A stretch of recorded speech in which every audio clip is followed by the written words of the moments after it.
sobre doenças que aposentam, da Lei 8.213/91, mas as pessoas não sabem o que diz a lei, tá? Então nós vamos ler aqui uma parte da lei que fala sobre esse assunto aqui do vídeo. O artigo 42. Aposentadoria por invalidez, uma vez cumprida quando for o caso, a carência exigida será devida ao segurado que, estando ou não em gozo de auxílio-doença, presta atenção, for considerado incapaz e insuscetível de reabilitação para exercício de atividade que lhe garanta subsistência e ser-lhe-á paga enquanto permanecer nesta condição.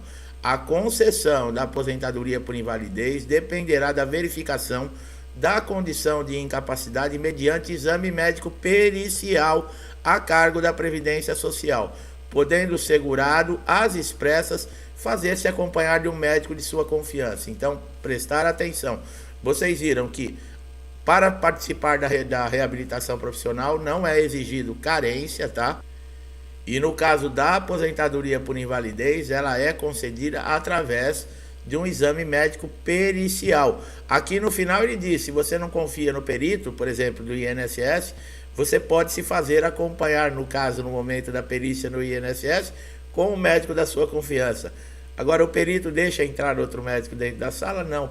Ele só vai deixar entrar um acompanhante, no caso, que esse segurado seja completamente impedido ou não consiga se locomover sozinho, ou mesmo não consiga estar com algum problema mental, que não consegue, por exemplo, responder as perguntas, não tem consciência daquele momento. Nesse caso, o perito permite, fora esses casos, não.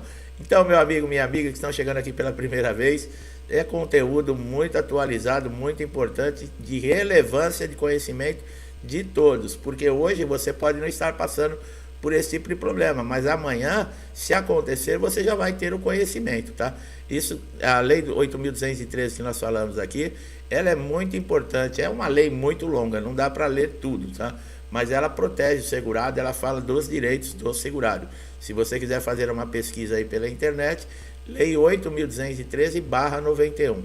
Se a doença for profissional ou do trabalho e te deixar incapacitado total e permanente, você terá direito à aposentadoria por invalidez sem precisar comprovar a carência de 12 meses. Para você se aposentar ou para você ter um direito a um benefício do INSS, existem alguns requisitos. Por exemplo, a carência é uma delas, está na qualidade de segurado. Então não é assim, simplesmente pede o benefício e o INSS concede. Existem também alguns pré-requisitos. Agora, como você pode se aposentar através de doença? Olha os requisitos, né?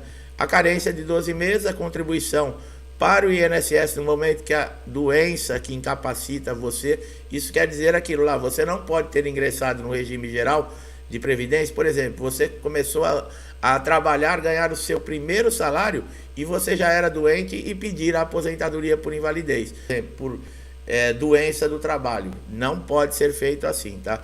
Estar no período de graça. O período de graça é aquele que você foi demitido e você continua tendo aí o seguro do INSS por mais 12 meses, mesmo que você não consiga arrumar um trabalho, tá? Estar recebendo um benefício da Previdência Social, pode-se acumular alguns benefícios. Agora, para aposentadoria por invalidez, o auxílio acidente, quem recebe, deixa de receber a partir do momento que passa a receber esse auxílio de incapacidade total e permanente, tá? No caso de carência, existem 3 situações que não é necessário cumprir.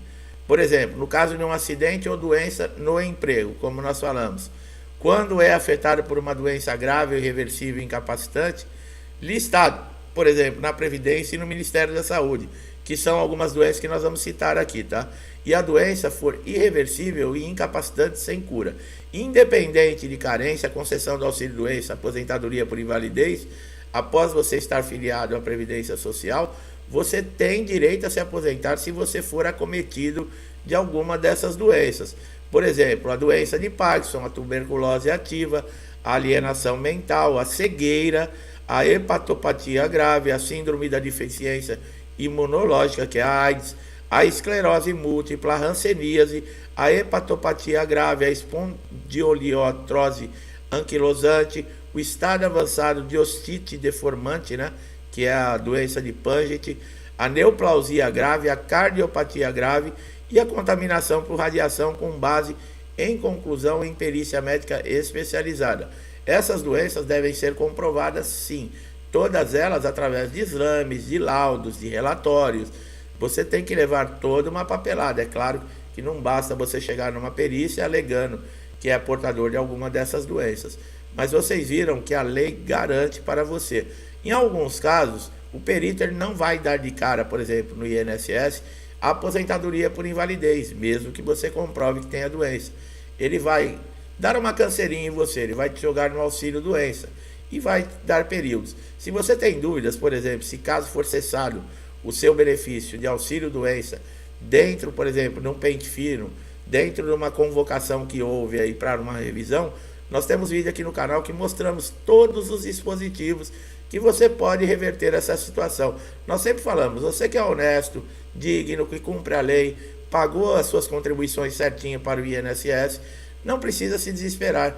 Tem pessoas que ouvem falar em pente fino e ficam apavoradas. Os peritos realmente são injustos? Não podemos falar 100% deles, né, pessoal? Porque pode generalizar. Mas eu acredito que de 1 milhão só salva 10 que tenham realmente dignidade, que levam o trabalho a sério. Muito também, nós não sabemos, mas por trás existem algumas diretrizes, algumas normas que esses peritos têm que cumprir. Nós nunca sabemos o total. É que nem o iceberg, né? Nós vemos o pico acima da água, mas a grande parte dele está escondido. E isso acontece muito aqui dentro do Brasil, né? Nem sempre o que nós estamos vendo e tirando as nossas conclusões é realmente a realidade. Às vezes a coisa é muito mais profunda. Caso seus direitos não sejam respeitados, você tem todo o direito de recorrer à justiça e buscar esses direitos. É claro que é demorado, é claro que também vai ter que ser comprovado. No caso que você não tem mais condições de trabalhar, condições de exercer as suas atividades ou qualquer outra, mas sim, 90% que você tem na documentação alguma dessas doenças e comprovando a incapacidade, você sai aposentado por invalidez. Lembrando, nós já falamos do valor da aposentadoria por invalidez. Depois da reforma da Previdência, eles incluíram todos os cálculos, né, na média de cálculo, todas as contribuições, tanto as maiores como as menores. Antes da aposentadoria, da reforma da Previdência, o aposentado por invalidez, ele recebia praticamente o que tinha na ativa. Hoje ele passou a receber aí 60% em média do que recebia enquanto estava trabalhando aí normalmente. Quer dizer, existe uma perda muito grande, porque fizeram o quê? Juntaram todas essas contribuições e não descartam mais as menores. E fazem lá um divisor e eles acabam chegando nessa média de cálculo que tem uma perda mais ou menos de 40%. Muita gente retorna ao trabalho, mesmo aposentado por invalidez, tendo direito ao benefício. Quando consegue o benefício, a decepção, porque o que vai receber praticamente não vai dar para pagar as suas contas.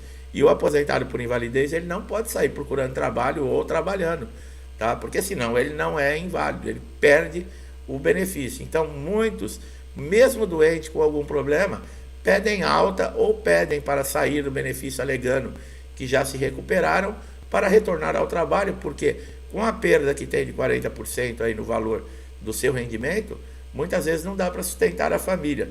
Então fica muito difícil, é uma situação desesperadora e é de se pensar. O auxílio doença não, tá? O auxílio doença, a pessoa vai ter lá, a média vai continuar recebendo praticamente 90% do que recebia enquanto estava no mercado de trabalho. Mas o problema, o auxílio doença, são por períodos muito curtos. Se você, por exemplo, passou na perícia e o perito não colocou uma data de cessação desse benefício, esse benefício, esse período vai valer por 120 dias. Depois você pode pedir uma prorrogação, caso você não tenha se recuperado. Então, são perícias constantes. Por quê? Porque o perito, ele concede o auxílio doença por um período muito curto. Então, realmente, você vai estar sempre tendo que atualizar toda a documentação, vai estar sempre no INSS passando por perícia. Bom, essa é uma informação importante. Eu tenho certeza que tem muita gente aí que está me assistindo, que está nessas condições. Meu amigo, minha amiga que chegaram aqui pela primeira vez, aproveite todos os nossos conteúdos aqui no canal. Não deixe de dar um like aqui no vídeo, se inscrever, ativar o sininho de notificação para você sempre ganhar com isso. Por quê? Todos os dias colocamos conteúdos aqui relevantes e importantes e podemos trazer aí uma informação para você que vai solucionar aquele problema que está tirando sono há dias, semanas, meses. e nós vamos ajudar você a solucionar. Então é muito importante, é de graça, não paga nada e para você é uma maravilha. Meu amigo e minha amiga que estão sempre aqui comigo, muitos desde o início do canal, eu não canso de agradecer. Que Deus abençoe a sua casa, a sua vida com saúde, prosperidade, harmonia, paz e amor. É o que eu desejo a todos vocês. Final de semana chegando, parece que vai ter muito calor. Que Deus nos proteja, nos abençoe e nos dê força para continuar seguindo em frente. Um forte abraço a todos e até os próximos vídeos.